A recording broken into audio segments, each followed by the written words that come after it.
Dive into the past, where the roar of the crowd and the thirst for victory were often tinged with blood. We're exploring brutal sports in ancient empires.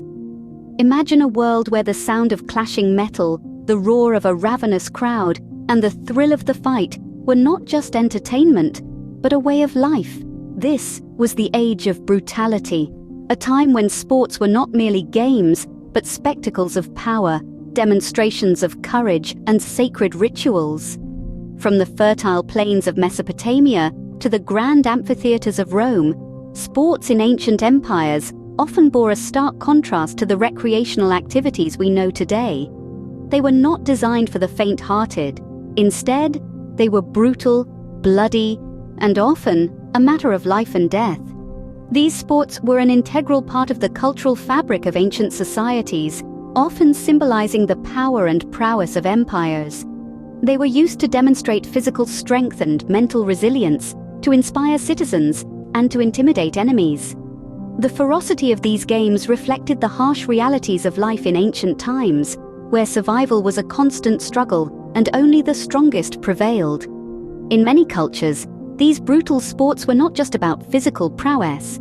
They were also deeply intertwined with religious beliefs and rituals. From the Mayan ball game that ended in human sacrifice to the gladiatorial games of Rome that were initially funeral rites. These sports were often seen as a bridge between the mortal world and the divine, a way to appease the gods and ensure prosperity and survival. Each game, each match, each contest was a microcosm of the society that hosted it, a mirror reflecting its values, its fears, and its ambitions.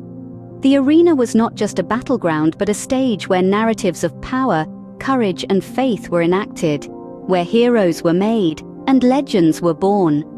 These were not mere pastimes.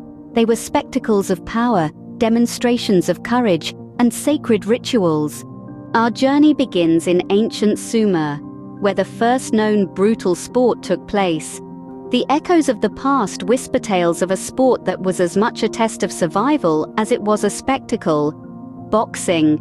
This was not the boxing we know today with padded gloves, protective gear, and strict regulations. No, this was a raw, ruthless display of physical prowess and sheer willpower. In the sweltering heat of the Sumerian sun, men would square off, their fists as their only weapons. There were no rounds, no bells, no timeouts. Just two individuals locked in combat until one could fight no more. The lack of protective gear made this sport a dangerous dance with death, where every punch carried the potential for lethal damage. This early form of boxing was a reflection of the harsh realities of life in ancient Sumer. It was a society where survival was the greatest achievement and strength was revered above all else. The boxing matches were more than just a sport. They were a testament to the grit, endurance, and determination of the Sumerians. The Sumerians didn't just box for the thrill of it. They understood the symbolic power of the sport. Each punch thrown was a defiance of the hardships of life. Each bout won was a triumph over adversity. The physical brutality of these matches was a mirror to the mental and emotional toughness required to survive in such a challenging era. As we delve deeper into the history of brutal sports, we see how they evolved in tandem with societies, reflecting the values, struggles, and aspirations of the people. From the dusty plains of ancient Sumer to the grand colosseums of Rome, the spirit of competition and the thirst for glory remained the same. With fists as their only weapons, the ancient Sumerians set a brutal precedent for sports. They showed us that sports are not just about winning or losing. They are about resilience, courage, and the indomitable spirit of humanity. This was the birth of brutality in sports, a legacy that echoes through the ages, resonating even in the sports we play today. Fast forward to ancient Greece, where a deadly mix of wrestling and boxing called Pankration took the stage. This was not a sport for the faint-hearted. It was a contest of raw power, agility, and sheer will to survive. The Greek Pankration was a brutal and often deadly spectacle, a testament to the extreme sports of antiquity. Pankration, a word that translates to all power, was a no-holds-barred combat sport that combined elements of wrestling and boxing, and even a bit of what we would call today mixed martial arts. It was a sport that required not only physical strength, but also tactical cunning, as fighters sought to outwit and outmaneuver their opponents in the dusty arenas of ancient Greece. Imagine stepping into the ring, knowing there were virtually no rules to restrain the violence. Biting and gouging were frowned upon, but apart from these, almost everything was fair game. Fighters could punch, kick, strangle, and grapple their opponents into submission. They could even break bones if they needed to, and often they did. This was a sport where the line between victory and death was razor thin. There were no weight classes, no time limits, and no rounds. The fight went on until one fighter submitted, was incapacitated, or worse, dead.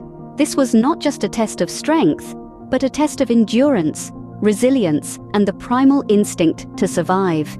Pankration was also a popular event at the ancient Olympic Games. It was a crowd pleaser, a spectacle that drew in spectators from near and far. Champions of Pankration were revered in their city-states, their names etched into the annals of history, and their feats immortalized in the stories that were passed down through generations. Pankration, a testament to raw strength and agility, often ended not with a winner, but a survivor. This brutal sport was a reflection of the harsh realities of life in ancient Greece, where survival was paramount, and where strength, agility, and the will to survive were the most prized of all virtues. We now turn to ancient Rome, where the Colosseum echoed with the clash of gladiatorial combat.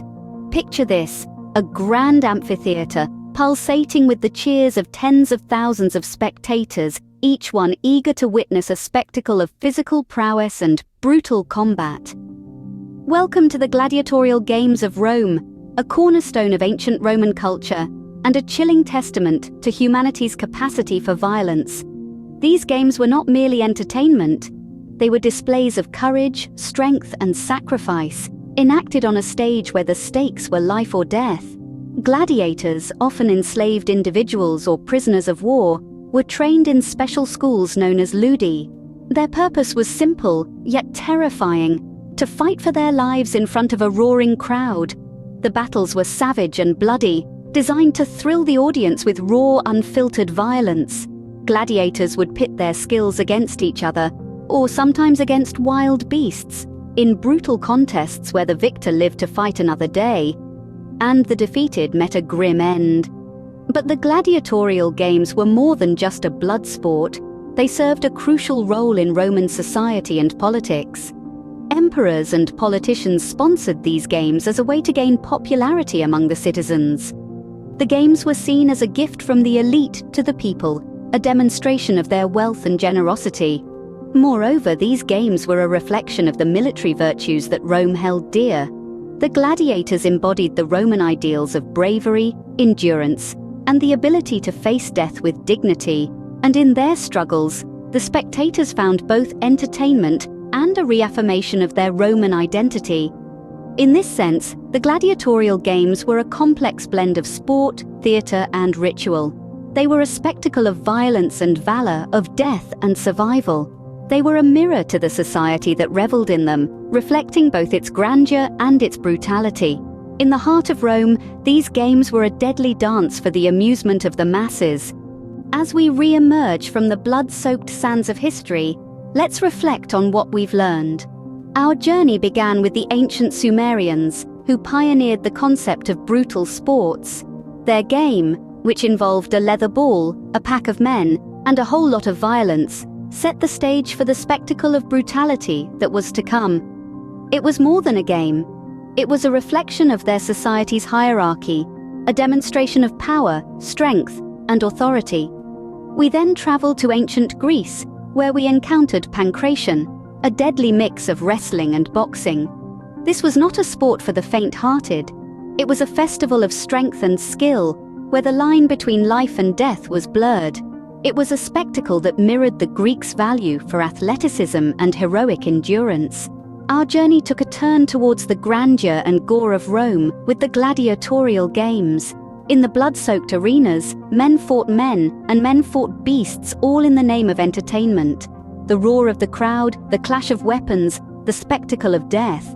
It was a brutal yet captivating spectacle. It was a reflection of Rome's power and might, a testament to their thirst for victory and dominance. Across these brutal sports, we see common threads. They were brutal, yes, but they were also spectacles, events that brought entire societies together. They were reflections of the societies that birthed them, mirrors of the values and beliefs of the people. They held significance beyond the blood and the gore. They were about power, victory, and spectacle. In these games, we see a reflection of our ancestors' thirst for competition, their desire for dominance, and their capacity for brutality. But we also see their love for spectacle, their need for communal events, and their ability to find meaning in the chaos. In the annals of history, these brutal sports stand as a testament to our ancestors' thirst for victory, power, and spectacle.